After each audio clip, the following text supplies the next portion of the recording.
আসসালামু আলাইকুম ওয়া রাহমাতুল্লাহি ওয়া বারাকাতুহু। বিশুদ্ধ কোরআন তেলাওয়াতের প্রশিক্ষণের নতুন আরেকটি ক্লাসে আপনাদেরকে স্বাগতম।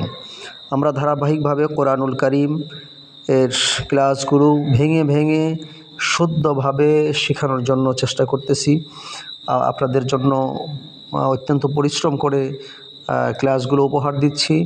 আপনাদের কাছে আমরা একটা জিনিস চাচ্ছি, যেটি হলো আপনারা আমাদের এই ক্লাসগুলো পেয়ে যদি আপনাদের ভালো লাগে তাহলে আপনারা একটা লাইক করবেন, একটা কমেন্ট করবেন, আর পারলে একটা শেয়ার করে দেবেন, যাতে করে আরও অসংখ্য মানুষের কাছে আমাদের এই ক্লাসগুলো পৌঁছে যায় এবং তারাও যেন উপকৃত হয় আপনার একটি লাইক, একটি কমেন্ট, একটি শেয়ারের মাধ্যমে। আল্লাহ রাব্বুল আলামিন আমাদের সকলকে এই খেদমতে অংশগ্রহণ করার জন্য তৌফিক দান করুন। আসুন আমরা আমাদের মূল ক্লাসে চলে যাচ্ছি। আমরা আমাদের গত ক্লাসে সূরা ইয়াসিনের 32 নম্বর আয়াত পর্যন্ত আমরা পড়েছি। এখন আমরা 33 নম্বর আয়াত থেকে পড়ব ইনশাআল্লাহ। আসুন আমরা শুরু করছি। আউযু বিল্লাহি মিনাশ শাইতানির রাজীম। বিসমিল্লাহির রহমানির রহিম।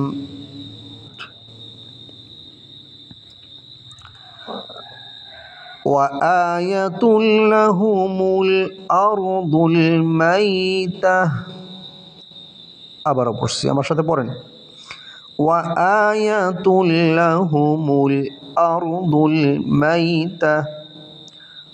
ওয়া জবর ওয়া, হামজা খারা জবর আ, ওয়া আ, ইয়া জবর ইয়া, ওয়া আয়া, তা লাম দুই পেশ তুল, ওয়া আয়াতুল, ওয়া আয়াতুল লাহুমুল, লাম জবর লা, হা পেশ হু, লাহু, মিম গিয়ে লামকে ধরবে, হা লাম পেশ, মিম লাম পেশ মুল, লাহুমুল আরদুল, আরদুল,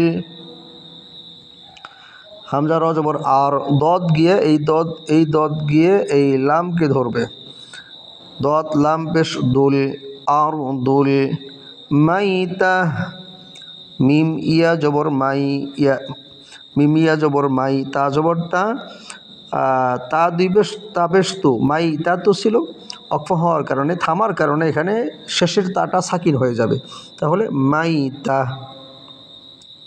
ওর আয়াতটা কীভাবে হবে আমার সাথে পড়েন। ওয়া আয়াতুল লাহুমুল আরদুল মাইতা। আবারও পড়ছি। ওয়া আয়াতুল লাহুমুল আরদুল মাইতা। এরপরের আয়াত আহইয়াইনাহা ওয়া আখরাজনা মিনহা হাব্বান ফামিনহু ইয়াকুলুন। আবারও পড়ছি, আমার সাথে পড়েন, আমার সাথে সাথে আপনারাও পড়েন। না পড়লে মুখের জড়তা দূর হবে না, ভুল ঠিক হবে না। শুধু শুনলে পরে কখনোই ভুলগুলো ঠিক হবে না। হ্যাঁ, ধরেন আহইয়াইনাহা ওয়া আখরাজনা মিনহা হাব্বান ফামিনহু ইয়াকুলুন। হামজা হা জবর আহ, হামজা হা জবর আহ, হামজা হা জবর আহ, ইয়া ইয়া জবর ইয়াই, আহ ইয়াই, নুন খারা জবর না, আহ ইয়াই না, হা আলিফ জবর হা, আহ ইয়াই না হা, আহ ইয়াই না হা, ওয়া আখরাজনা, ওয়া আখরাজনা, ওয়াও জবর ওয়া, হামজা খ জবর আখ, ওয়া আখ, র জিম জবর রজ, ওয়া আখ রজ, নুন আলিফ জবর না। জবরের পরে যদি খালি আলিফ হয় এক আলিফ টেনে পড়তে হয়, জবরের পরে যদি খালি আলিফ হয় তাহলে এক আলিফ টেনে পড়তে হয়। তাহলে ওয়া আখরাজনা, পড়েন, ওয়া আখরাজনা মিনহা, মিম নুন জের মিন, হা আলিফ জবর হা, মিনহা, মিনহা, হাব্বা, হা বা জবর হাব, হা বা জবর হাব, বা আলিফ দুই জবর বান, হাব্বান। এখানে দেখেন, লক্ষ্য করেন, বার পরের অক্ষরটা হলো ফা, বার পরের অক্ষরটা হলো ফা। এটা হলো ইকফার হরফ। ইকফার হরফ এর আগেও বলেছি, আবারও বলছি, মনে রাখবেন, আপনারা মুখস্থ করবেন। তা, সা, জিম, দাল, জাল, জা, সিন, শিন, সদ, দদ, ত, জ, ফা, কফ, কাফ। এখানে এই ফা আসছে। ইকফার নুন সাকিন বা তানবিনের পরে যদি ইকফার 15টি হরফের যে কোনো একটি হরফ আসে, নাকের ভিতর লুকিয়ে গুণনা করে পড়তে হয়, তাহলে এখানে উচ্চারণ হবে হাব্বা। পড়েন হাব্বা, ফামিনহু, ফামিনহু, ফা জবর ফা, মিম নুন জের মিন, ফামিন হা পেশ হু, ফামিনহু ইয়াকুলুন, ইয়া হামজা জবর ইয়া, কাফ কাফ পেশ কু, ইয়া কু, লাম ওয়াও পেশ লু, নুন জবর না, ইয়া কুলু না ছিল, ওই যে অক্ফের অবস্থায় অক্ফ হওয়ার কারণে নুনটা সাকিন হয়ে যাবে, এবং মদের হরফের পরের হরফে যদি অক্ফ হয় তাহলে 1 আলিফ টেনে পড়তে হয়, 3 আলিফ টেনে পড়তে হয়। এখানে মদের হরফটা ওয়াও, মদের হরফ 3টি, আলিফ, ওয়াও, ইয়া। মদের হরফটা ওয়াও, ওয়াওয়ের পরে নুনের ভিতরে অক্ফ হওয়ার কারণে এখানে 3 আলিফ টেনে পড়তে হবে, তাহলে উচ্চারণটা হবে, পড়াটা হবে ইয়াকুলুন। আসুন পুরো আয়াতটা আমরা পড়ছি। হ্যাঁ, এই যে আমাদের চিহ্ন দেওয়া আছে সেখান থেকে, আহইয়াইনাহা ওয়া আখরাজনা মিনহা হাব্বান ফামিনহু ইয়াকুলুন। এরপরের আয়াত, وجعلنا فيها جنات من نخيل وأعناب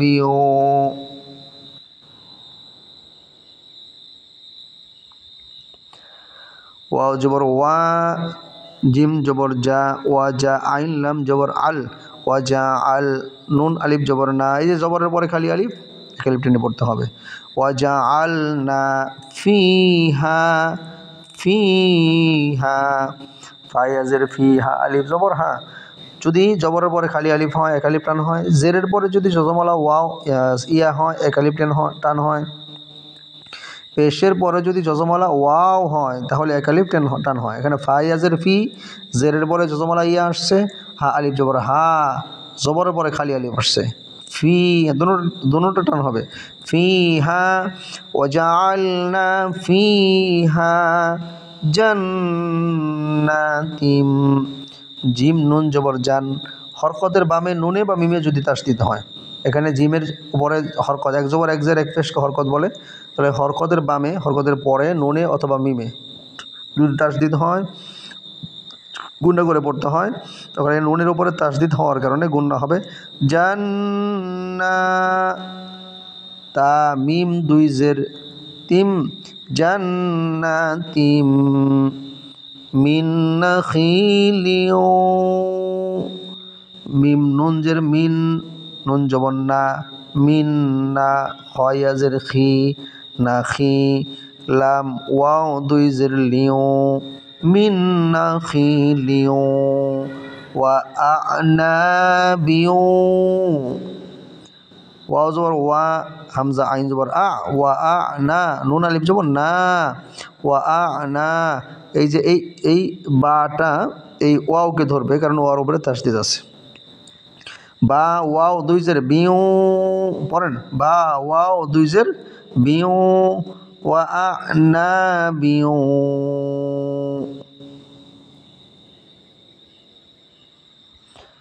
وفجرنا فيها، وفجرنا فيها من العيون،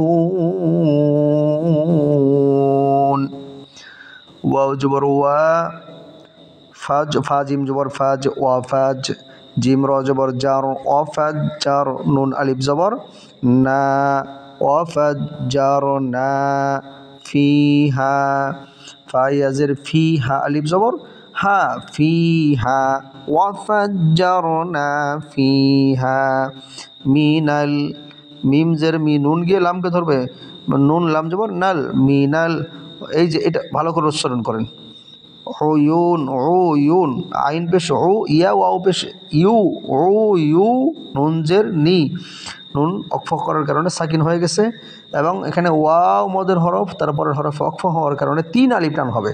কয় আলিফ টান হবে? 3 আলিফ টান হবে। তাহলে উচ্চারণটা হবে উয়ুন উয়ুন, বারবার উচ্চারণ করেন এটা, উয়ুন। তাহলে পুরো আয়াতটা কি হবে? পুরো আয়াতটা হবে এই যে এখান থেকে নিয়ে এখান পর্যন্ত ধরেন, আমার সাথে মিলাই নেন। وَجَعَلْنَا فِيهَا جَنَّاتٍ مِّن نَّخِيلٍ وَأَعْنَابٍ وَفَجَّرْنَا فِيهَا مِنَ الْعُيُونِ। আলহামদুলিল্লাহ, আমরা 34 নম্বর আয়াত পর্যন্ত আমাদের আজকের এই ক্লাসে আমরা শেষ করলাম। আমরা এরপর থেকে আবার পরবর্তী ক্লাসে পড়ব ইনশাআল্লাহ। আমাদের সাথে প্রতিনিয়ত আপনারা যুক্ত হবেন। আল্লাহ রাব্বুল আলামিন আমাদের সকলকে বিশুদ্ধ কোরআন তেলাওয়াত করার জন্য তৌফিক দান করুন, আমিন। আসসালামু আলাইকুম ওয়া রাহমাতুল্লাহি ওয়া বারাকাতুহু।